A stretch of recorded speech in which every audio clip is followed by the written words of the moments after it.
What up, dope? It's Dwan Dandridge, CEO of Black Leaders Detroit, and we are back with another episode, Speak for Yourself. So if you have been paying attention and you've been in Detroit, paying attention to what's happening in Black philanthropy and the spotlight that has been shined upon it recently, you're going to learn more about where it came from, the why, and what's happening from the guest that we have today, none other than Collin Mays. What up, bro? Go on. What's happening, brother?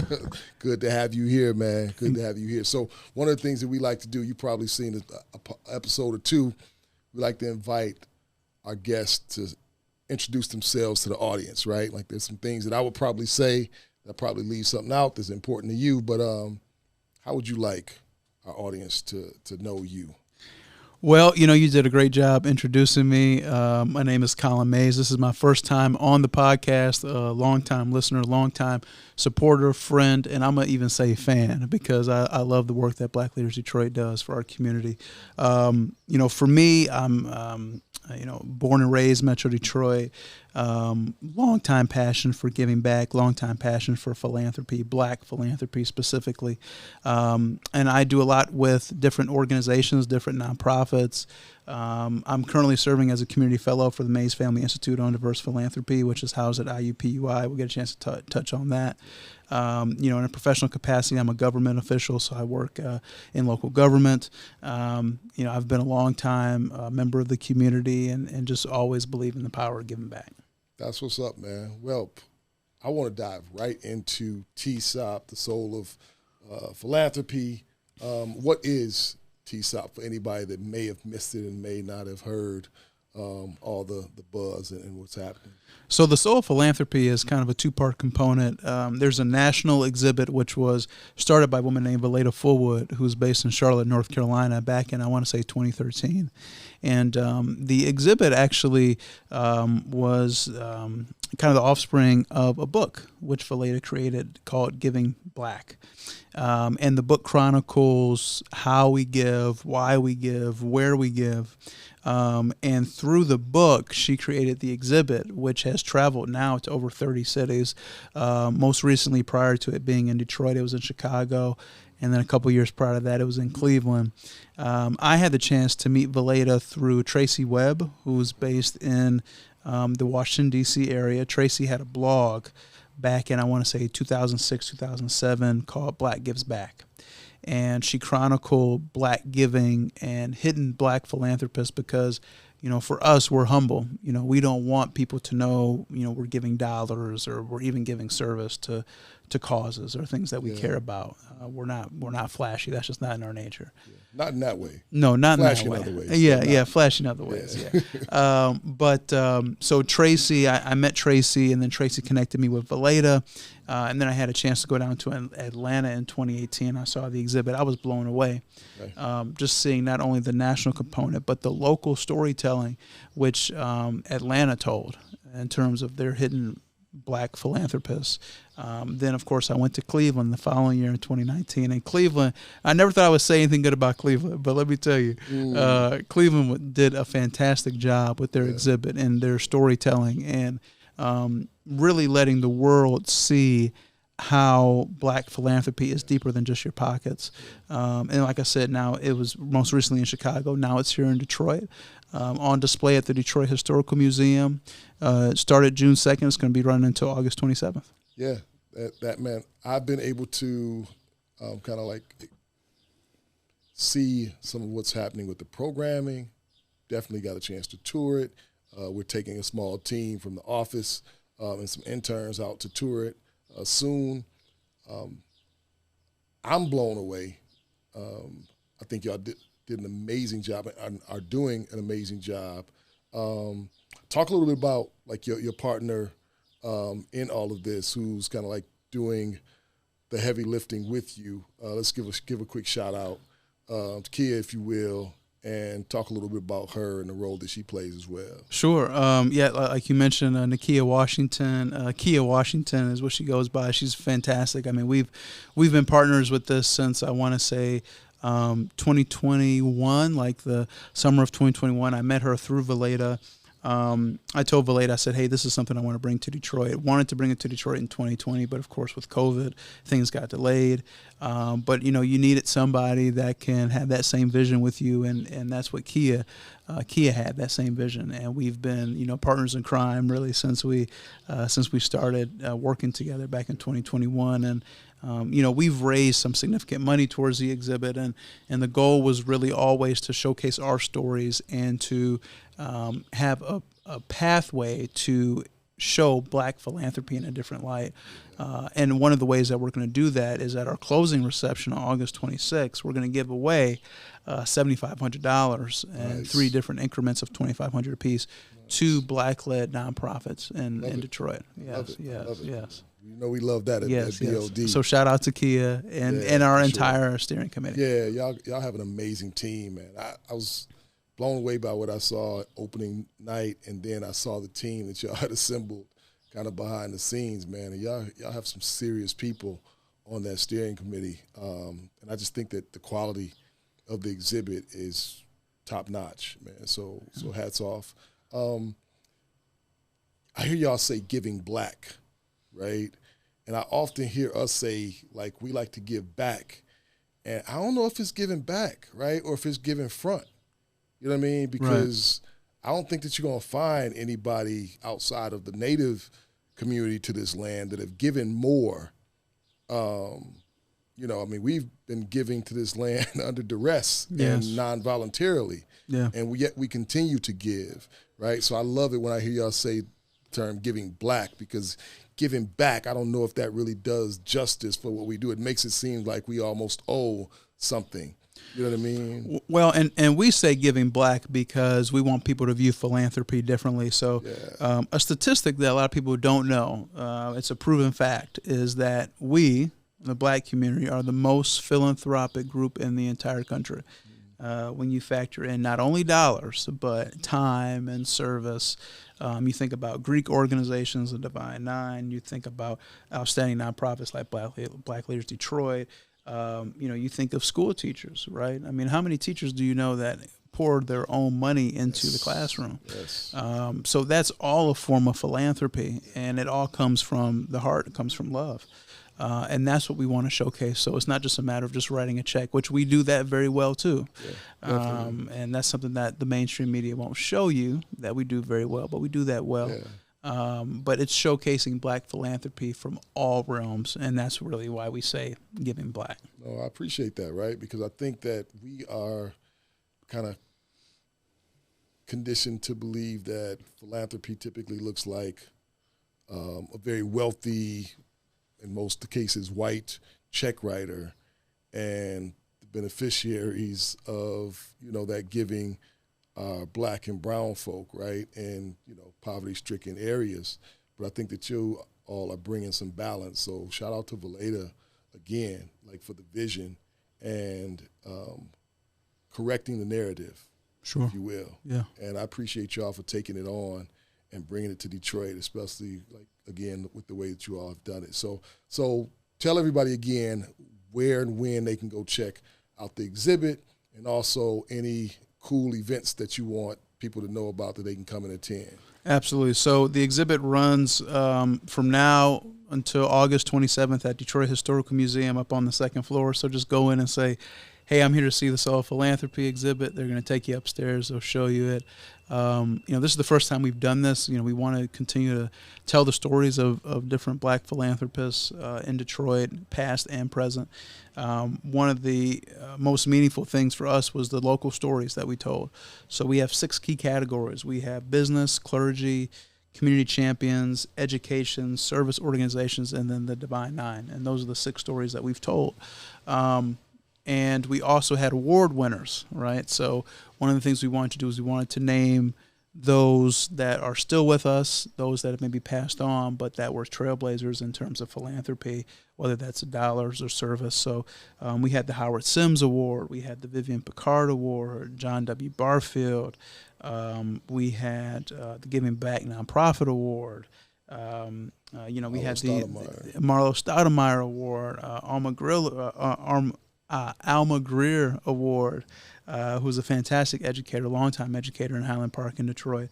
And last but certainly not least, we have the Dwan Dandris Award, which was awarded to Daniel Washington for his outstanding work with his own foundation, Northwest Goldberg Foundation. So all of those different awards and those different individuals have meant so much to our community in terms of being able to give back. So we certainly want to continue the movement. We want to do it again next year, and make it even bigger and better if that's possible, because I think we've done a great job so far. So thanks, and appreciate y'all for considering me like worthy. That's still a weird space, right? It's always feel like I've received way more than I've given. You know what I mean? Take it, man. You're a legend in Detroit. We appreciate you.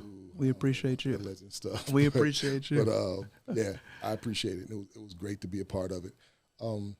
So apart from TSOP, right, can you talk a little bit about the foundation, the family foundation that you're a part of, the role that you played there, and just share with us a little bit more, because I think that'll help us get more of an idea of kind of like what's at the core of you and why, like, Collin would want to take this project on. Sure. Well, the Mays Family Institute on Diverse Philanthropy is the first institute in the world which focuses on minority giving, specifically black giving. It's housed at IUPUI, the Lilly School of Philanthropy, where... for those that don't know, what is IUPUI? Indiana University, Purdue University, Indianapolis. Gotcha. And it's the only school that really focuses on philanthropy. You can actually go to the Lilly Family School of Philanthropy and get a degree in philanthropy, right? So it's cool that the Mays Family Institute is there. It's housed there, and it focuses again on specifically the black community in terms of how we give. We've had phenomenal speakers from Mark Morial, who's the president of the Urban League. We've had Wayne Frederick, who's the president of Howard University. We even had President Obama's sister that was a speaker before. And we want to get Dwan Dandris to come and speak there, and we want to get a variety of different philanthropists from around the country to come out and speak at the Institute. But the Institute focuses on research, education, trainings, development. So it is really the one-stop shop for all information. LaCoya Gardner, who runs the Institute, she does a fantastic job, again, based out in Indianapolis. And if you Google Mays Family Institute on Diverse Philanthropy, you'll be able to find all sorts of information on what the Institute is up to. I serve, because it's my namesake, I have no choice, but I love it. I serve as the community fellow, so I'm kind of out, meeting with different organizations, trying to be an ambassador, speak on behalf of the Institute, get more people aware. One of the really cool things is for the next 2 years, the Pepsi Foundation has entered into an agreement with the Mays Institute. So Pepsi, along with the Mays Institute, will be picking out 16 black-led organizations. So 16 this year, 16 next year. And each organization will receive $50,000. Nice. And that's unrestricted dollars in the form of grants. And that money will go towards that nonprofit to do whatever they need to do to sustain themselves. We love unrestricted dollars. Yes.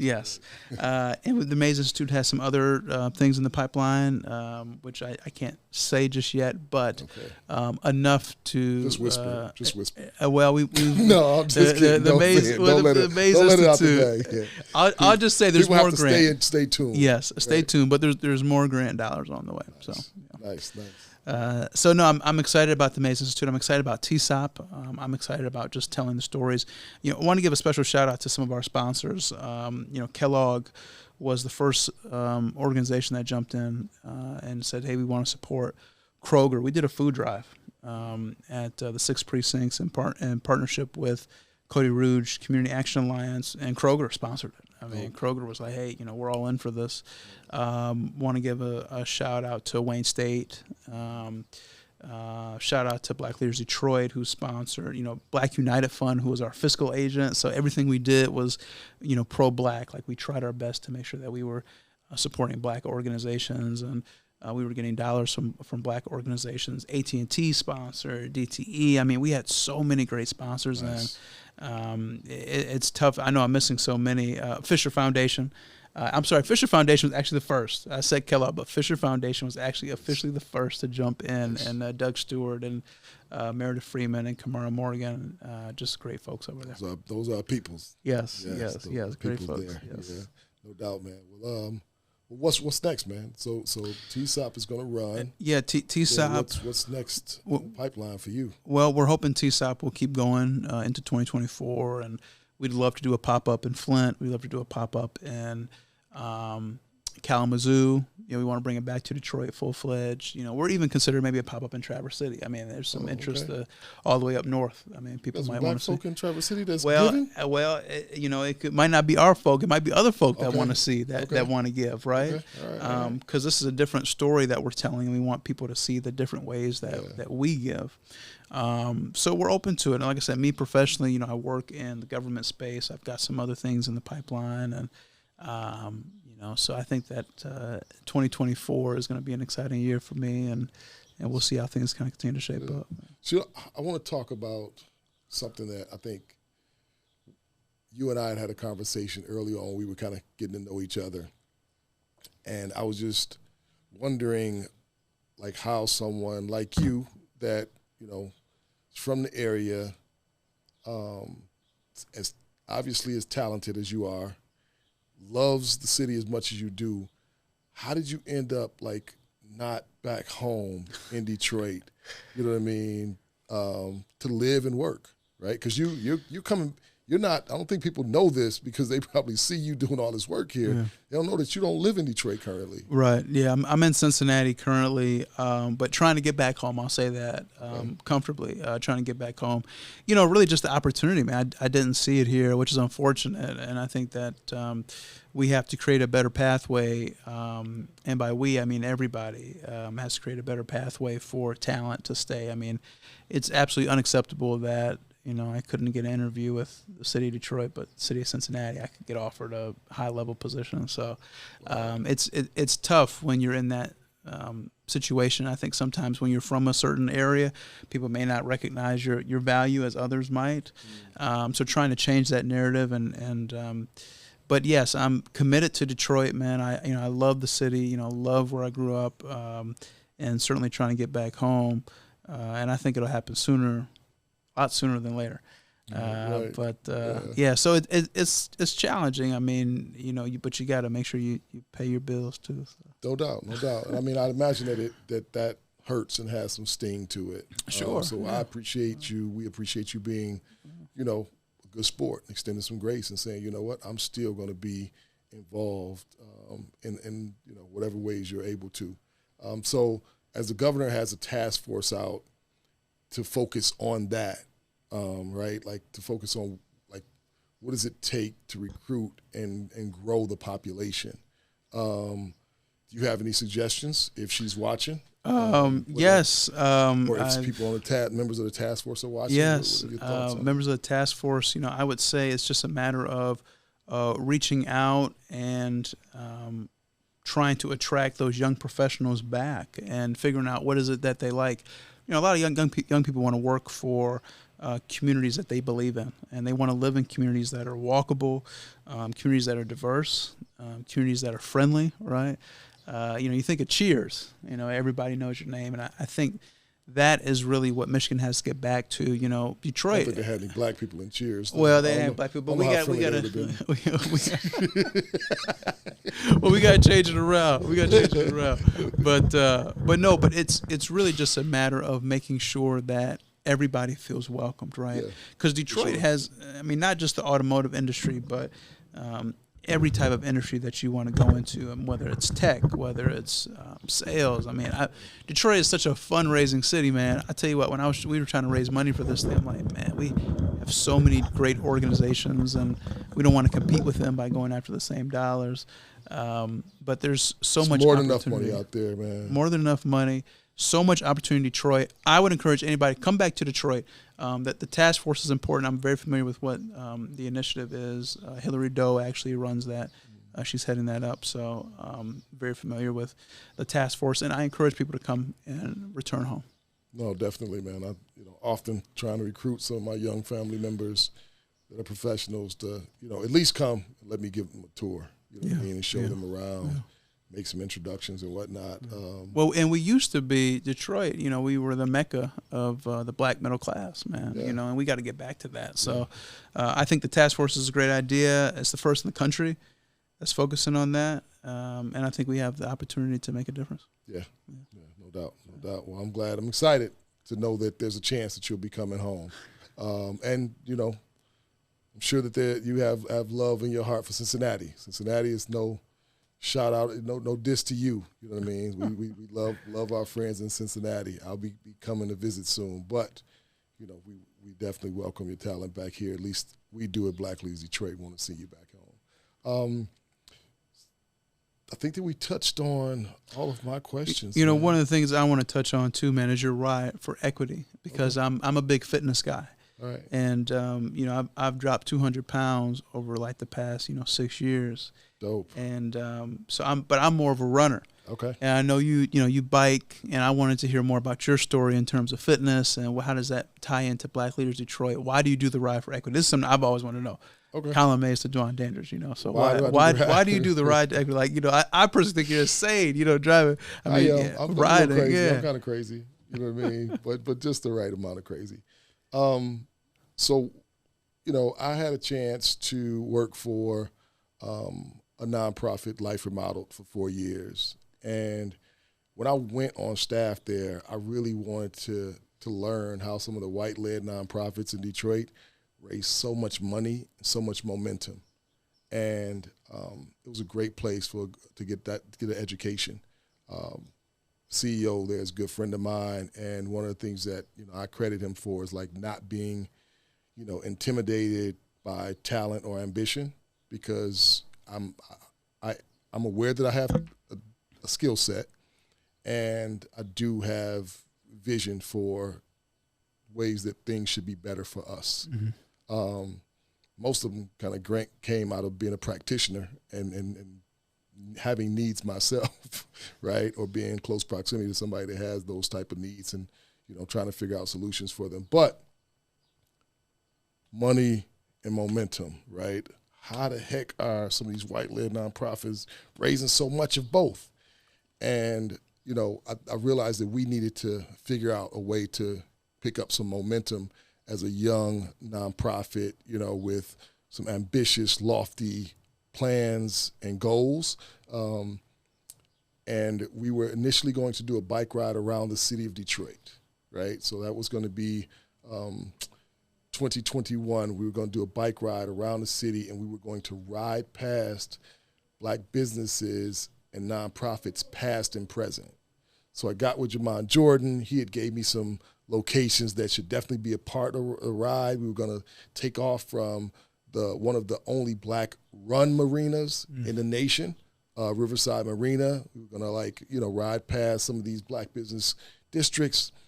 But it was really, really hard to get a special events permit in 2021 because of the pandemic.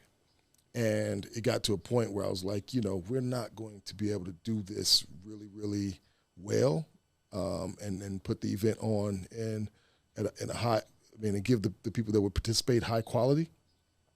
So we had to call it. And I was, reluctant to, but I realized that it was the best thing. So I'm like, all right, well, what the heck are we going to do? You know what I mean? Because it's going to be a fundraiser, and bring some awareness to the cause. That year in 2021, the Mackinac Policy Conference just so happened to be in September.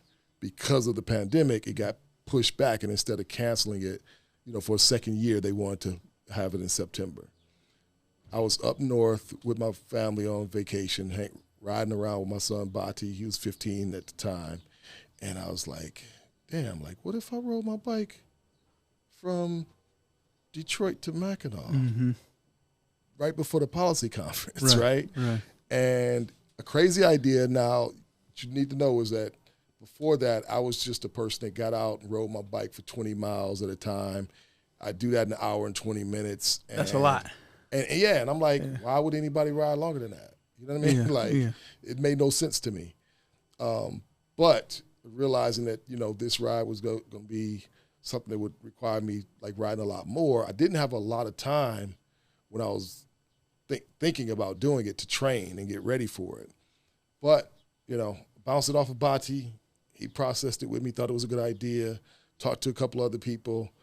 They thought it was a good idea. Thought it was crazy for sure, but they was like, oh, it would do what you want it to do.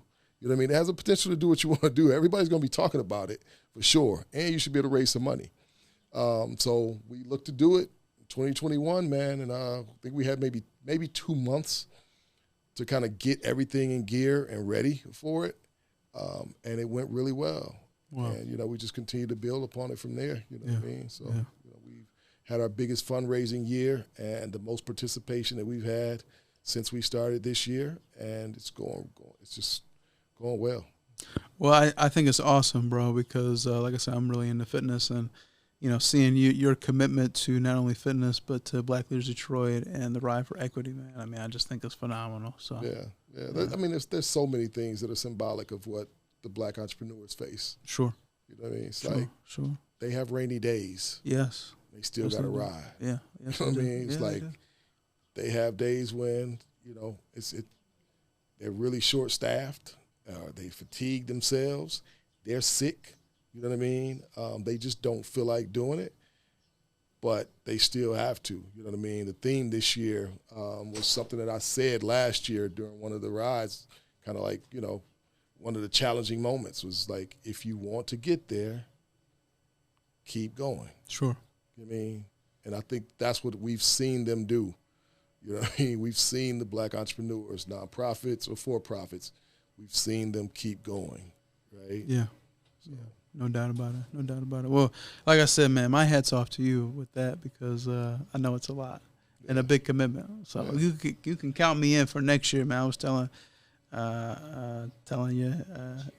Jared that man, that seat can get to me after a couple hours. That's it. That's a big part of it. I mean, you'll have the fitness side if you're running like that, man.